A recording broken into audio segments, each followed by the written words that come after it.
kind of a lot of acclaim and attention right now, just for being the hero, I guess, that he's become, and he's kind of having a hard time dealing with that and accepting the fact that he's the hero because of what happened with the singularity, basically. He doesn't necessarily feel like the hero, and he'll slowly figure out why that is.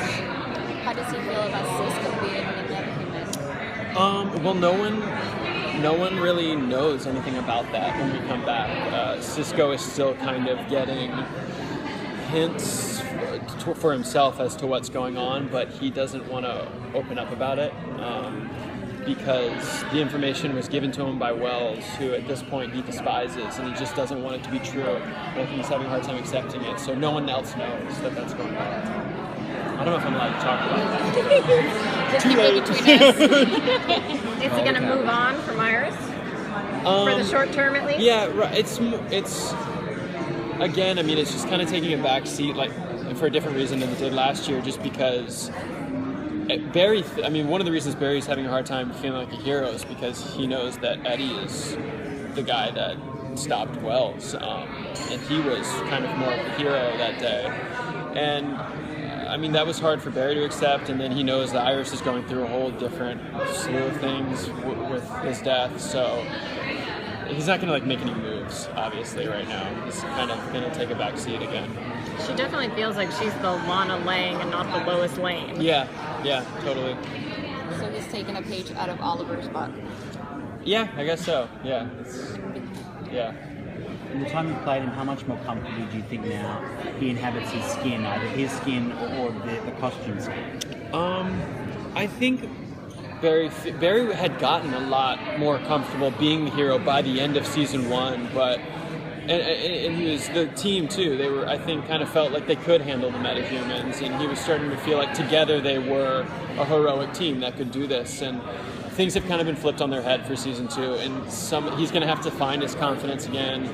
And there's going to be a new mentor that is going to help instill confidence in Barry again and kind of take his powers to a level that they had never been at in season 1. In the second episode, Barry's going to do something with his powers that he's never done before that I'm really excited about. It's going to be really cool.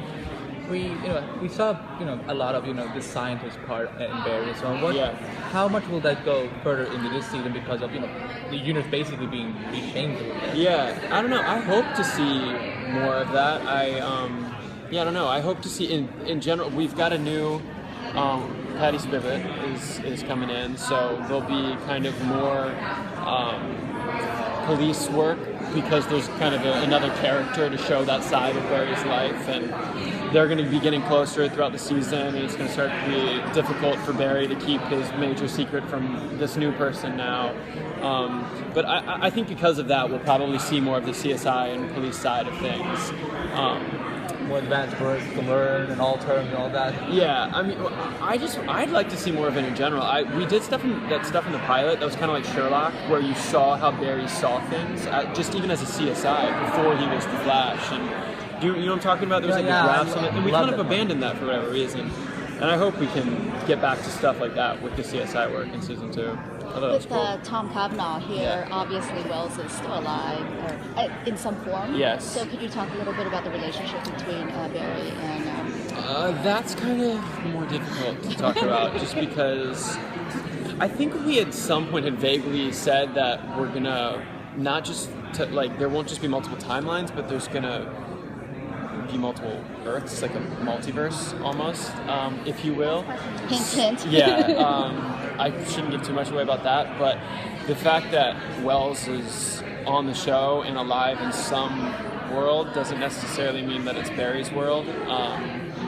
So they will interact at some point, I think, but I don't know if it's going to be on Earth 1 or 2.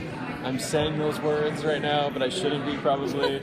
So yeah, I don't know. They're not interacting out of the gates. I know that much. Do you have any idea? Becoming a Supergirl and DC Legends, that clearly DC and Warner's are moving towards a kind of single universe model for their storytelling. And do you have any sense of how that might intersect with your show? And are there any particular DC characters that you would like to see come into your narrative?